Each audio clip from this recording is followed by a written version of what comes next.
¿Y otras?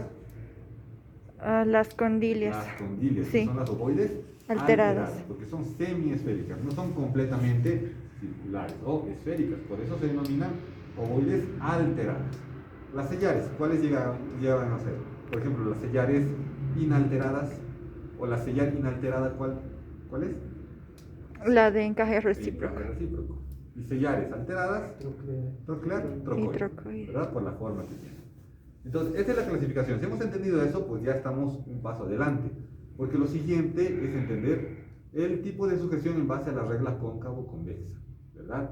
¿En qué consistía eso? En determinar la característica de cada segmento anatómico. Tenemos aquí el hombro.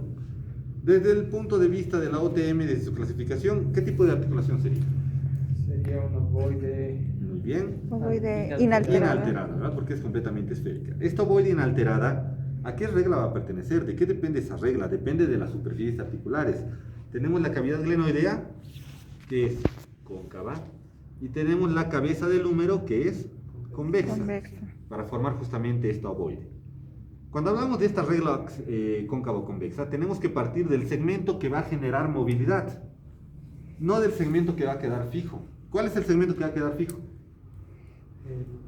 La escápula. Es la estructura anatómica que queda fija. Y el húmero es la estructura que genera movilidad. Por tanto, si nosotros analizamos esta articulación con esta regla, ¿a cuál pertenecería? Digo, Convexa, porque es el segmento móvil el que le aporta el análisis. Al ser una regla convexa, la regla convexa nos dice que el movimiento fisiológico intraarticular es contrario al movimiento extraarticular. Es en un plano contrario. Si la persona tiene limitación a la flexión, ¿qué movimiento intraarticular es el que está restringido? ¿El deslizamiento y traslación hacia posterior o hacia anterior? Miren, si hago esto para flexión, eso es lo que pasa intraarticularmente. Entonces, ¿de cuál de los movimientos de deslizamiento y traslación va a depender la flexión? ¿Hacia posterior o hacia anterior? Hacia posterior. Hacia posterior, ¿verdad? O también que se denomina hacia dorsal. Entonces, si la persona tiene esta limitación, y la limitación no es de orden muscular, sino es de orden articular, porque no hay un deslizamiento intraarticular apropiado, porque los elementos de fijación están generando algún tipo de restricción, pues lo que nosotros tenemos que solucionar es el movimiento de deslizamiento hacia posterior o hacia dorsal. Primeramente lo evaluamos y después lo tratamos. ¿Cómo lo evalúo? ¿Cómo evalúo el deslizamiento hacia posterior? Hacia dorsal. Primero pedir de manera activa que el paciente... Ya, uno va a hacerlo. Ya ahí el paciente nos dice tengo dolor, ¿verdad? Luego lo hago de forma pasiva, comparo. Comparo si el límite es el mismo. O si el paciente tal vez no tenga un dolor, ni siquiera hasta completar la amplitud total del movimiento. Si el dolor es en la fase activa del movimiento y no en la pasiva, ¿qué quiere decir eso? Si el dolor es en la fase activa y no pasiva, o sea, durante el movimiento activo, ¿quiénes estarían involucrados con ese dolor? Un poco la cortina, yo voy a dejar que... Muscular, o tal vez, si no es muscular, tendinoso. ¿Por qué muscular o tendinoso? porque son los que generan el movimiento. Se contraen para permitir el movimiento. Entonces, en este caso, si un movimiento activo es el que genera dolor, pero en el movimiento pasivo no se genera ese mismo dolor, lo más probable, un 90% de posibilidad, que sea el músculo o los tendones los que están generando afectación. En este caso, ¿qué músculo permite el movimiento hacia flexión? El deltoides anterior. Deltoides anterior. Otro músculo profundo. Coracobraquial. Otro músculo que participa como sinergista. Bíceps, ¿verdad? Sobre todo la porción larga, perdón, la porción corta del bíceps. Bien. Y digamos, a pesar de este movimiento que realiza el paciente, nosotros vemos que no hay dolor justamente en la fase pasiva, sí en la fase activa, pero ninguno de estos músculos está afectado. Podría atribuirse a un tendón. ¿Cuál es el tendón que genera mayor problema durante la flexión glenohumeral? El tendón bicipital de la cabeza corta del bíceps, que se origina ¿Dónde? La cavidad supraglenoidea.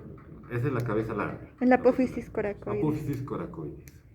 Puede ser que también el tendón de la cabeza larga genere afectación, puede ser que los dos estén afectados, muchas veces se da por compensación. Si es así, pues la forma es fácil de evaluarla. Presiona el tendón, al paciente le duele. Hago la prueba que se denomina de speed, que no es más que una prueba de contrarresistencia al movimiento que hace el músculo al cual pertenece el tendón. ¿A qué músculo pertenece este tendón? Al bíceps. ¿Qué acción tiene el bíceps? Flexión de codo. Y también ayuda en la flexión glenohumeral. Contrarresistencia, por favor, a ese movimiento. Y arriba, arriba más. Eso. Me duele ese mismo punto. Completamente corroborado que es tendinitis. Descarto cualquier problema articular. Entonces, si se dan cuenta, solamente con simples movimientos y algunas pruebas básicas me estoy dando cuenta de qué está sucediendo con el paciente. Pero si el paciente dice, me duele ahí, al hacer el movimiento activo, hago el movimiento pasivo y también le duele. Con el movimiento pasivo no debería doler el músculo que está generando contracción. Máximo, ¿qué podría doler? Máximo, ¿qué músculo podría generar dolor?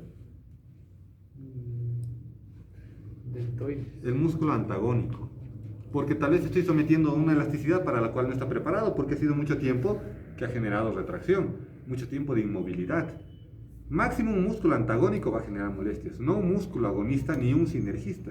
Entonces, si el dolor no es en la región posterior atribuido al deltoides posterior o dorsal ancho, nada que ver, no es una estructura blanda como un músculo o tendón el que está generando la molestia. Es otra estructura. ¿Qué otras estructuras tenemos en el hombro? Cápsula articular. Ya tenemos la cápsula, los ligamentos, tenemos la bursa, ¿verdad? Bursa subacromial. ¿Para qué ayuda la bursa subacromial? ¿En qué movimientos?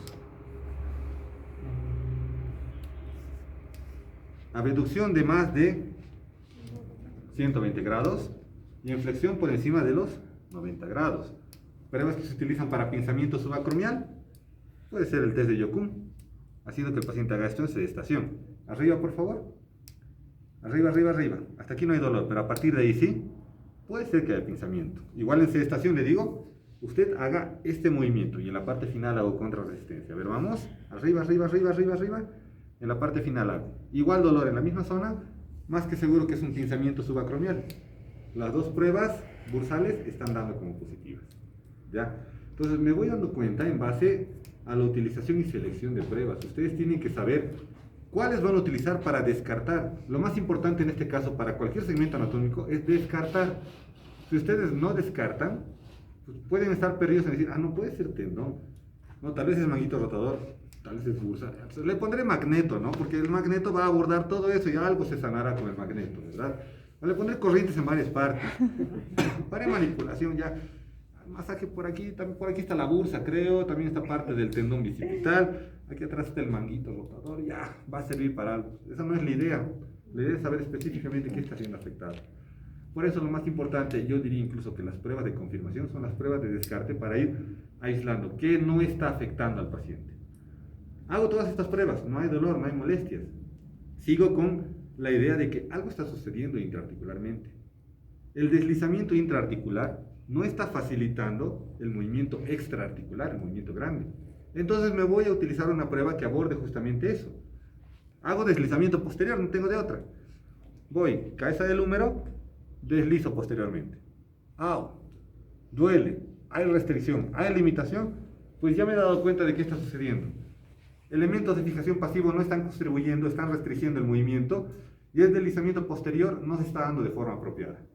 Entonces, como no tengo otros problemas que están sumados a este caso, la única técnica o los únicos conceptos, mejor dicho, que puedo utilizar para restablecer esta alteración, ¿cuáles son? O Mulligan o Kaltenborn. Uno de los dos. Porque he aislado otras alteraciones y ninguna de ellas está generando problemas. Ningún tejido aparte de, de las superficies articulares o los elementos de fijación pasivos están generando problemas. Entonces me voy y me oriento a esas técnicas como tal. ¿Ya? Entonces parto en este caso de lo que son las reglas que ustedes han mencionado, cóncava o convexa. Como en este caso la regla convexa es la que está generando dirección para el movimiento, yo tengo que restablecer el deslizamiento posterior, el deslizamiento intraarticular posterior para que el paciente a la larga pueda hacer flexión de forma apropiada. Si parto del concepto Mulligan, Mulligan es un poco más, ¿cómo les puedo decir?, sencillo en el análisis. Mulligan dice movimiento intraarticular pasivo acompañado de un movimiento extraarticular activo. ¿Cómo lo haría? Deslizamiento posterior, por favor, usted. Arriba, arriba, arriba, arriba, arriba, arriba, arriba, arriba, arriba. Excelente. Prácticamente solo eso. Que el paciente mueva mientras yo deslizo. Mientras yo hago el movimiento intraarticular. Obviamente esta no es la posición. La posición adecuada va en función a la libertad que le voy a aportar al segmento. En este caso, hacia la flexión es más complicado en decúbito. Es más fácil hacia decúbito lateral. Pero con la dirección. A ver, se los voy a mostrar para que tengan dirección. Le digo, muy bien, usted va a hacer este movimiento, por favor. Vamos, arriba, arriba, excelente. Perfecto, con una sola mano ya estoy generando el deslizamiento posterior. Excelente, bajamos, suelto el contacto de deslizamiento. Mulligan es mucho más básico y simple. Pero Kaltenborg es un poco más complejo en cuanto al procedimiento. Porque Kaltenborg nos dice, solo se hace movimiento pasivo, no se hace movimiento activo. Y para el movimiento pasivo hay que tener realmente un control del cuerpo del terapeuta bastante complejo en relación al cuerpo del paciente. Simplemente para hacer el deslizamiento posterior, yo tengo que colocar un cincho al paciente, ponerlo en mi cuerpo, sujetado al cuerpo, hacer la sujeción del tejido y con mi cuerpo ir hacia atrás para que el deslizamiento vaya todo el húmero hacia atrás. Entonces, ese tipo de manipulación es un poco más complicada, pero tenemos que aprender a hacerlo, por lo menos los procedimientos básicos. ¿Qué es lo que la siguiente clase vamos a hacer? Hoy día nos vamos a enfocar en la evaluación del deslizamiento articular. Pero se entiende, ¿verdad?, a lo que quiero llegar. Sí, sí. ¿Ya? Entonces, creo que con eso estamos mucho más claros en el horizonte que tenemos que tomar a partir de la localización de la alteración de un segmento, características del dolor y demás. ¿Ya? Entonces, eso pasa con la regla, otra vez en decúbito basal, por favor, Rolando, con la regla cóncavo-convexa. Si el segmento móvil es convexo, el deslizamiento tiene que ser en sentido contrario. Pero si el segmento móvil es cóncavo, ¿cómo se da el movimiento? En el mismo sentido del movimiento extraarticular, del movimiento grande. A ver, vamos a localizar cualquier articulación, sin importar que sea sellar u ovoide, pero que siga la regla de movimiento cóncavo. El codo, ¿Cuál? flexión del codo. El codo. ¿Por qué sería cóncavo? ¿Qué le aporta esa concavidad? Más decía por la regla, ¿no? Que si la lesión es la flexión, tendría que ser hacia anterior, el deslizamiento hacia ventral. Ya, perfecto. ¿Pero por qué? Vamos a analizar la articulación para que justamente entendamos por qué esta articulación sigue la regla de movimiento cóncavo y no convexo. ¿Por qué? ¿Qué estructura le brinda la concavidad a esta articulación? El olecranon. Olecranon. El olecranon es toda una estructura que tiene partes. El olecranon tiene su cavidad sigmoidea mayor. Esa es la que se articula, no el olecranon como tal, sino la cavidad sigmoidea mayor. La cavidad sigmoidea menor mira hacia el radio, ¿verdad? Nada que ver para la articulación del codo. Pero para la articulación del codo sí, la cavidad sigmoidea mayor, que es cóncava. Y aparte de eso, al lado tenemos a la otra articulación, húmero radial. Tenemos aquí en la parte superior del radio la cúpula del radio, o también llamado platillo radial o meseta radial, que también es cóncavo. Entonces, tanto cavidad sigmoidea mayor como cúpula del radio son cóncavos. Y como yo tengo que desplazar el antebrazo, mientras el brazo se queda fijo, pues voy a seguir de la regla, voy a seguir asumiendo la regla cóncava. Distinto fuera que yo tenga que desplazar el brazo y el antebrazo esté fijo. Ahí cambiaría la regla, ¿verdad? Pero prácticamente en el 90% igual de todas las movilizaciones es el segmento distal el que se va a desplazar y el proximal se queda fijo. Pocas maniobras utilizan al segmento proximal como el móvil y al segmento distal como el fijo. ¿Ya? Pero también en su momento les voy a explicar cuáles son esos segmentos y cuáles son esas maniobras.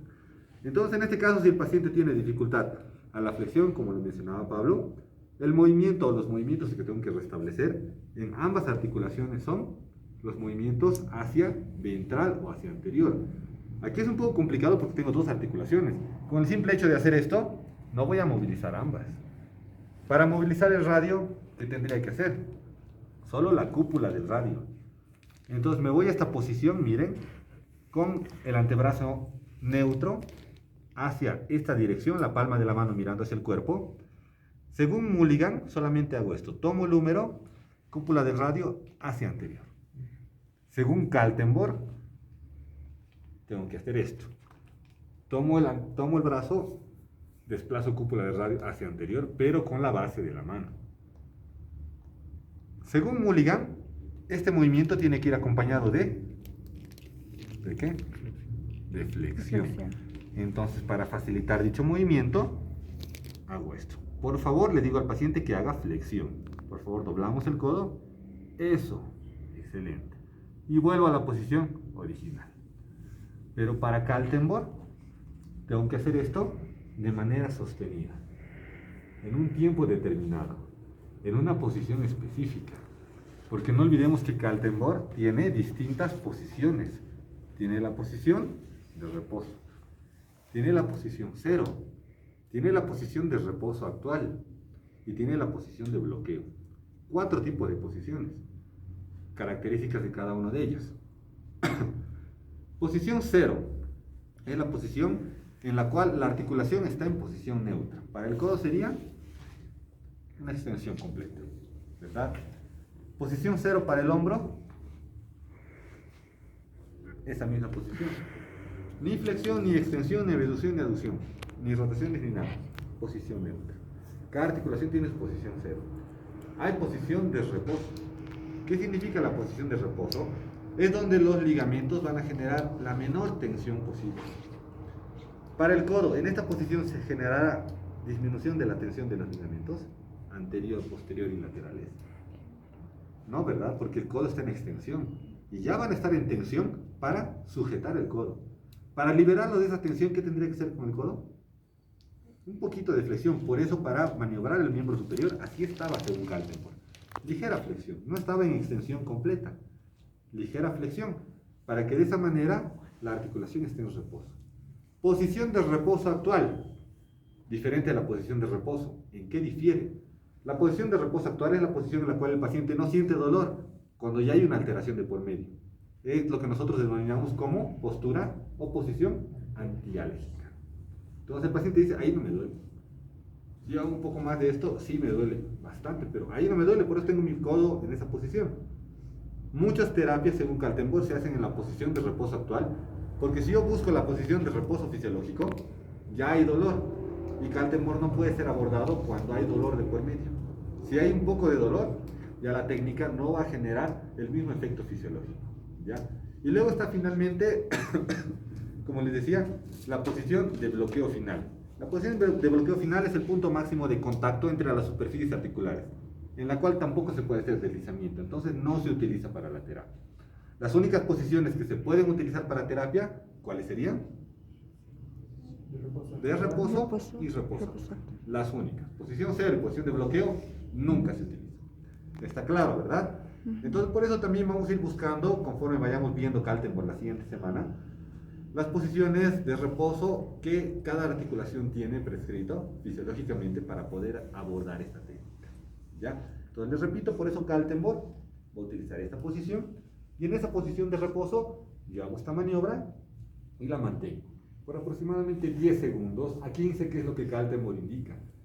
Hago eso y luego suelto unos cuantos segundos, 3 a 5 segundos, luego nuevamente vuelvo. Algunos terapeutas incluso ya han implementado otros recursos técnicos, como por ejemplo vibración. Aparte de hacer esto, se hace vibración. La vibración, ¿de qué técnica creen ustedes que ha nacido, ha surgido? Castillo Morales. Incluso antes que Castillo Morales. Ay. Es uno de los recursos técnicos más utilizados, obviamente una de las técnicas de neurofacilitación, ¿ya? Que no tiene tanta investigación. Otros conceptos ya incluso le han ganado bastante en cuanto a investigación a esta técnica. Ni siquiera es concepto, sigue siendo una técnica. No sé si es Boita. Es ROT. Fruto, eso. ¿Ya?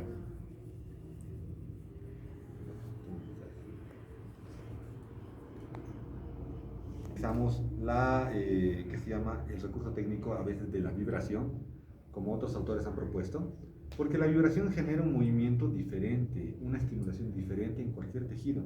¿Qué provoca la vibración en un tejido profundo? No olvidemos que tenemos bastante fluido, porque las células están compuestas en un 70% de líquido. ¿Qué va a pasar con un elemento líquido que se somete a vibración? Un vaso, y lo ponen a temblar o vibrar. ¿Qué va a pasar con el componente hídrico al interior? Va a generar movimiento. El movimiento va a inducir al metabolismo. El metabolismo va a facilitar la absorción y la excreción de nutrientes. Entonces, cualquier recurso de vibración consigue fisiológicamente eso. Entonces, si nosotros queremos resolver un problema, se dice que tenemos que utilizar otros recursos técnicos sumados al procedimiento que ya estamos utilizando. Kaltenborn no habla de vibración, pero ustedes van a ver este tipo de procedimiento actual porque se están sumando técnicos, recursos técnicos. Y en ese caso podemos partir de ese elemento siempre y cuando sepamos qué estamos haciendo y no solamente repitamos porque hemos visto. ¿Ya? Bien, esa es la explicación básica fisiológica de Kaltenborn. Está claro, creo, ¿verdad? Todo lo que son los recursos. Ahora vamos a ir a la evaluación de cada segmento anatómico para ver justamente cuáles son las restricciones que puede llegar a tener, porque si tenemos que abordar una articulación sobre posterior, cajón posterior. Bastante simple. Cúpula de fuerzas, hago esto. O si quieren una cuña en esta zona, yo simplemente empujo la cabeza del hombro. Estabilidad anterior, cambio de posición. Bloqueo la región anterior, clavícula, y obviamente la escápula, y hago deslizamiento anterior. Se puede hacer también en decúbito ventral. Por favor, Rolando. Si fuera en decúbito ventral, bloqueo, igual la región de la clavícula y por tanto también la escápula, y simplemente deslizo hacia anterior la cabeza del húmero. ¿Ya? En cada posición que ustedes asuman, 2 o 3 veces de la maniobra para verificar que realmente haya compromiso. ¿Sí? Porque a veces con un solo movimiento no nos damos cuenta. 3 decúbito ventral. Esos son cajón posterior, cajón anterior, para glenumeral. Luego, lateral. ¿Cómo hago que la cabeza del húmero salga de su eje fisiológico? Puede ser una tracción, pero con el riesgo de que no solamente va a ser cabeza del húmero. Si lo hago desde aquí, va a ser articulación de muñeca, articulación de codo y finalmente articulación de glenumeral. Si lo hago desde aquí, va a ser, sí, articulación del glenumeral, pero también músculos de la región anterior y posterior. Entonces, para evitarnos eso, hacemos la prueba de distracción. Empujo desde la región lateral e inferior del húmero y con la otra cúpula de fuerza hago esto. Como si fuera una palanca. Como si fuera una palanca. Y si realmente hay inestabilidad, la cabeza del húmero va a salir del contacto con la cavidad glenoidea. ¿Sí? Eso es para hombro. Para codo, el codo tiene ligamentos colaterales, ligamento anular anterior, ligamentos olecranianos. Generalmente se afectan los ligamentos colaterales, en mayor porcentaje, y en algunos casos el ligamento anterior. Ligamentos olecranianos no, a menos que haya una contusión directa. Pruebas de bostezo.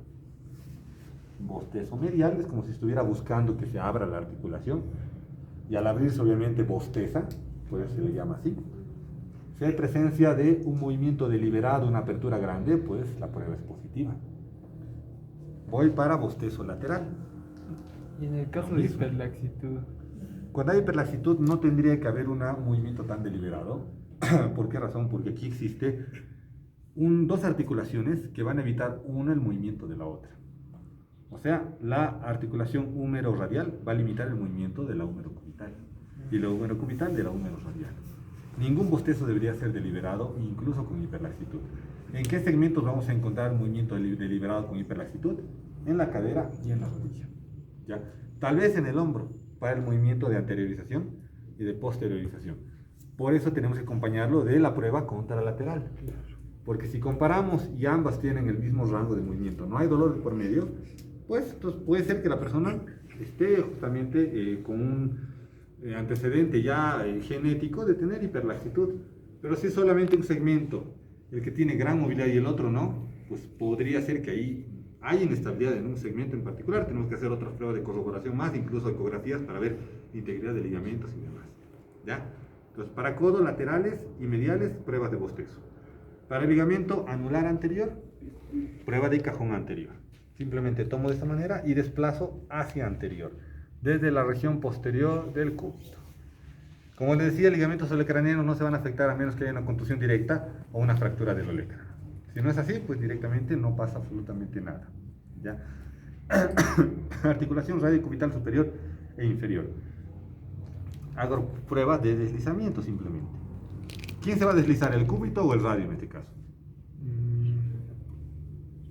El radio. El radio. Por tanto, el cúbito se mantiene fijo y rígido, deslizo el radio. En la radio cubital inferior lo mismo. El cúbito rígido y deslizo el radio. Para verificar si existe mantención del deslizamiento apropiado, si no hay algún incremento de la movilidad que sea signo de inestabilidad. Articulación de la muñeca, lo mismo. Bostezo lateral para ligamentos colaterales cubitales. Bostezo lateral, este es el bostezo medial, este es el lateral para ligamentos colaterales radiales. Cajón anterior, ligamentos anulares del retináculo flexor de la muñeca. Y cajón posterior, ligamentos posteriores. Y cápsula articular de la zona posterior. Prueba de descooptación o distracción, simplemente para verificar que todo esté dentro de la estabilidad apropiada. Porque puede ser que o haya hiperlaxitud, o puede ser que estos ligamentos estén tal vez, ¿cómo les puedo decir?, con un cambio de tensión global.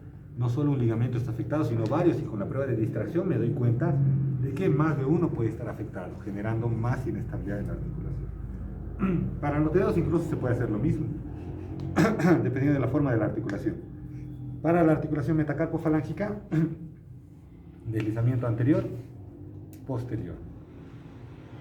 Apertura lateral. Tracción. Para las articulaciones metacarpofalángicas, deslizamiento anterior, posterior, o ventral, dorsal, como se quiera llamar. Para las articulaciones interfalángicas, bostezos laterales, mediales, laterales, mediales para cada articulación. Y de esta manera me doy cuenta de la integridad o no de los ligamentos, cápsula y de la estabilidad de las articulaciones del miembro superior. ¿Preguntas del miembro superior? Se llama continuo, ¿verdad? Siempre hacen tensión isométrica porque tienen que soportar el peso corporal. Entonces, por todo eso es un poco más complicado, pero prácticamente lo demás es lo mismo. La cadera, hacia anterior, hacia posterior, hacia lateral. Nada más. Por ejemplo, hacia posterior, me dejo guiar, tengo la espina ilíaca antero superior, espina ilíaca antero inferior. Paralela a la línea de la espina ilíaca antero inferior, tengo la cabeza del fémur. Y nuevamente oblicuo hacia abajo. Entonces ya sé dónde está la cabeza del fémur y hago simplemente la manipulación de la cabeza hacia dorsal o posterior para verificar si hay un incremento del movimiento de deslizamiento. ¿Ya? Para movimiento hacia ventral, en decúbito ventral. Exactamente lo mismo, me doy cuenta por la espina ilíaca posterior inferior, que aproximadamente está en esta zona, oblicuo hacia abajo, la cabeza del fémur, sujeto de la región anterior para generar bloqueo y hago deslizamiento hacia ventral de la cabeza del fémur.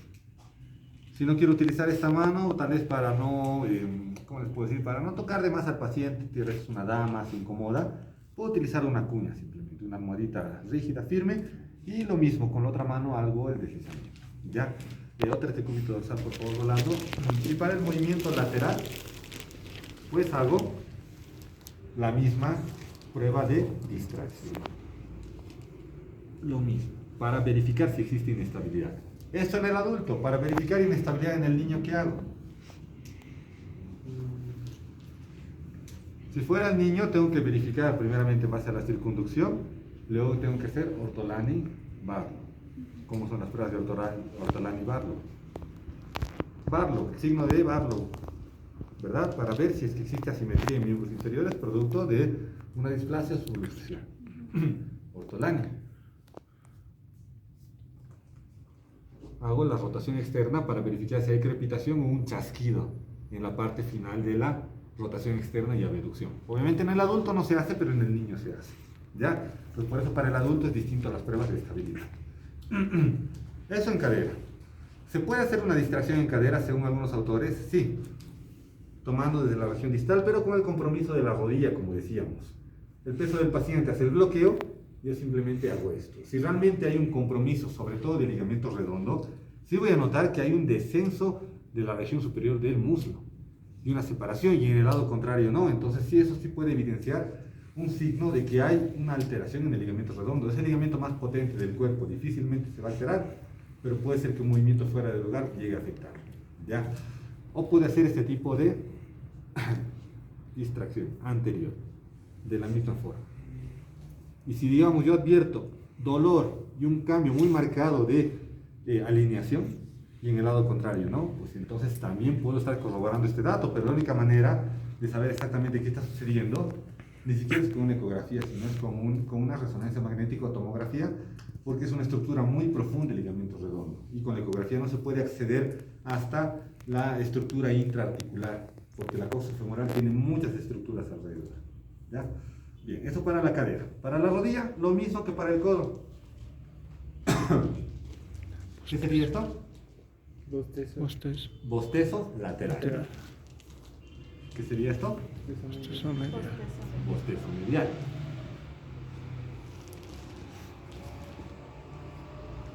¿Qué sería esto? Cajón anterior. Cajón anterior. ¿Qué sería esto?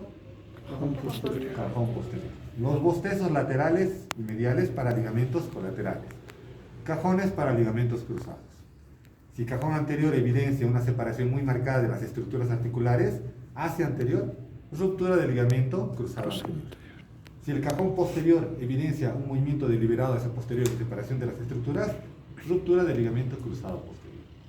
Como en rodilla también hay otra estructura importante que son los meniscos, pues también hay considerada como un elemento de fijación pasivo, como un elemento de coaptación de la articulación. Entonces siempre es bueno valorarlo.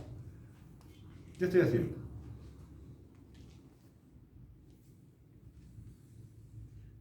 Está distribuyendo el peso a través de los meniscos. ¿Ya? ¿Con qué prueba? McMurray. Flexión, rotación. Extensión, rotación. Y vuelvo a lo mismo, miren. Rotación interna, flexión. Rotación externa, extensión. Rotación externa, flexión. Rotación interna, extensión. Inicio aquí, termino acá. Como dice Pablo, estoy distribuyendo fuerzas para determinar si uno de los cuernos de los meniscos está generando compresión fuera de lugar, porque no debería haber ese compromiso a menos que haya habido un desgarro o una ruptura de estos cuernos. Entonces el paciente, o en los movimientos de rotación interna o externa, va a generar dolor. Si yo roto internamente, estoy haciendo que las mesetas hagan esto, presionando sobre los cóndilos. Muévase acá, cuerno anterior del cóndilo lateral, cuerno posterior del cuerno medial. Contrario, el movimiento de rotación contrario, cuerno anterior, menisco medial, cuerno posterior, menisco lateral. Por eso se hace McMurray. Y luego lo puedo complementar con Apple, decúbito ventral.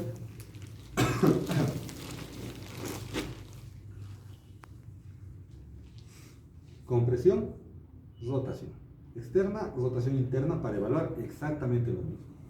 Hay presencia de dolor, hay una crepitación, hay una rata articular, automáticamente la prueba es positiva y se confirma lesión de meniscos. ¿Rata articular? Rata articular. ¿Qué es una rata articular? Es un bloqueo. Un bloqueo que de un momento a otro desclava el movimiento y genera dolor. Distinto a la crepitación, que es crack, crack, crack, crack, crack. Esa es una crepitación, ¿verdad? ¿En qué caso va a haber crepitación en un menisco? Cuando parte del menisco está desgarrado, pero no está roto. Entonces va a crepitar cada vez que se choque a la estructura articular con el menisco, con la parte del menisco roto. En cambio, una rata articular se va a dar cuando gran parte del menisco no solamente está desgarrado, sino está completamente libre. Entonces hago un movimiento y hay bloqueo, y de un momento a otro se desclava, con bastante dolor, pero después se libera la articulación. Esa es una rata articular. ¿Ya? Esto es rodilla. Ahora para tobillo, vente un poquito más abajo, Rolando, que el pie quede fuera de la camilla, por favor. Lo mismo que para otros segmentos. Para ligamentos anteriores tibioestragalinos, cajón anterior. Para ligamentos posteriores tibiocalcáneos, cajón posterior, que se puede hacer aquí, pero es mucho más fácil hacerlo del cúbito dorsal. Lo mismo. Un poquito más arriba, un poquito más arriba. Excelente. Cajón posterior. Si no se genera un bloqueo adecuado en la rodilla, obviamente va a pasar esto. Entonces, cajón posterior. Para la estructura ligamentaria lateral y medial, un poco más arriba Rolando para que se pueda ver bien. Tengo ligamentos colaterales, externos e internos. Los más inestables y sometidos a carga son los externos, porque el pie siempre tiene tendencia a hacer girar a la inversión, ¿verdad? La inversión es un movimiento combinado de 3 otros movimientos. Para la inversión se hace flexión plantar, rotación interna y supinación. La versión, otros 3 movimientos: flexión dorsal, rotación externa y pronación. Entonces, para evaluar todos los ligamentos colaterales externos, yo hago toda la inversión: flexión plantar, rotación interna y supinación, que también se puede hacer de esta manera. Ahí. Dolor, inestabilidad, obviamente compromiso de los ligamentos colaterales externos. Pero dentro de los colaterales externos, ¿cuál es el más afectado? ¿Cuál se afecta más? El Tibio, astragalino, medio. No el anterior, que es bastante fuerte, no el tibio calcáneo, que también es potente y pertenece a la articulación subastragalina, sino el tibio astragalino medio. ¿Saben cómo se llama este ligamento, verdad? Incluso en nuestras clases de anatomía les decía, es el nombre más largo que van a encontrar en anatomía. Tibio, escafo, gleno, sustentacular, transastragalino, porque recorre todas estas zonas. ¿Cómo se lo valora? Solamente, a diferencia del movimiento combinado de inversión que hago para todo el paquete ligamentario de esta zona, lo único que no hago es rotación interna. Hago flexión plantar y hago supinación, pero sin rotación interna, porque este ligamento genera más tensión en la parte media cuando se hace supinación, siempre y cuando el pie esté en flexión plantar. ¿Ya? Y para el conjunto de ligamentos colaterales internos, por si fuera que están inestables, movimiento contrario: flexión dorsal, rotación externa y pronación. O también de esta manera. Y listo. Valoro la estructura de los ligamentos. Dedos, exactamente lo mismo que la mano. Y ahí termina toda la valoración previa que yo debería hacer antes de poder realmente determinar si voy a utilizar un recurso de concepto Mulligan o de concepto Kaltenborn, en el cual está involucrada la articulación como tal. Obviamente que previo a esto yo ya he realizado antes movimientos activos y pasivos, ¿verdad? Ya sé cuál es el compromiso para complementarlo con este tipo de valoración. Eso es todo lo que se necesita hacer, mucho más grande. Los músculos no han alcanzado su nivel más alto de trofismo y tonicidad, por tanto están más sueltos o más débiles. Por eso mismo, cuando se hace en un niño, lo que tenemos que tener en consciente es que la amplitud articular va a ser mayor. Y no podemos atribuir a una amplitud mayor signo de inestabilidad.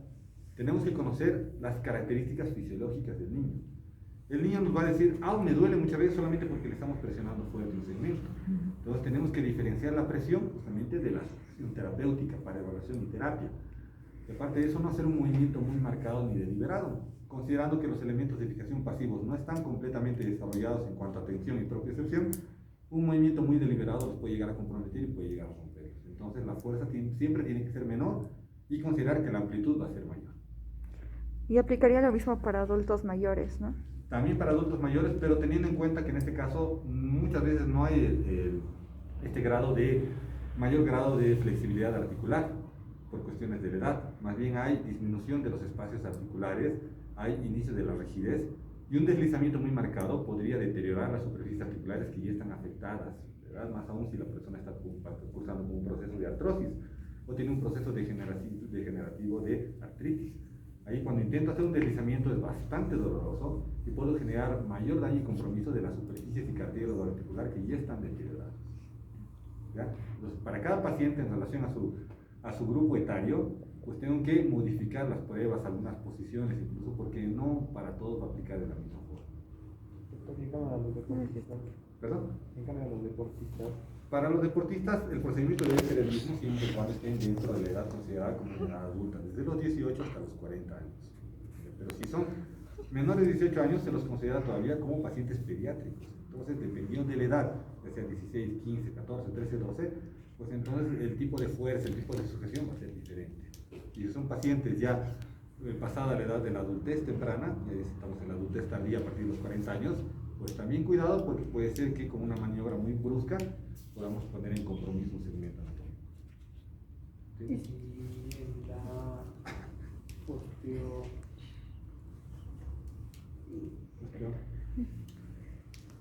en la artrosis o en la osteoartrosis, Eso. También. claro, estos movimientos generan mucha fuerza. Mucha fuerza y mucho compromiso de contacto articular. Entonces el contacto articular genera siempre dolor y genera inflamación. Entonces si la persona con artrosis está cursando también con inestabilidad, evidentemente hay que hacer estas pruebas sabiendo que se va a generar dolor en la articulación. ¿Ya? Hay que hacerlos de forma comparativa, hay que acceder a exámenes complementarios, porque muchas veces la artrosis como tal no permite que haya tanta movilidad, porque ya cuando hay una artrosis de segundo grado ya hay rigidez articular. Y la rigidez puede ser un enmascarante de inestabilidad. Porque producto de la rigidez, la articulación no tiene tanto compromiso de movimiento deliberado, pero es por la rigidez, no es porque un ligamento esté generando una tensión apropiada. Entonces, por eso siempre es bueno contrastarlo con exámenes complementarios.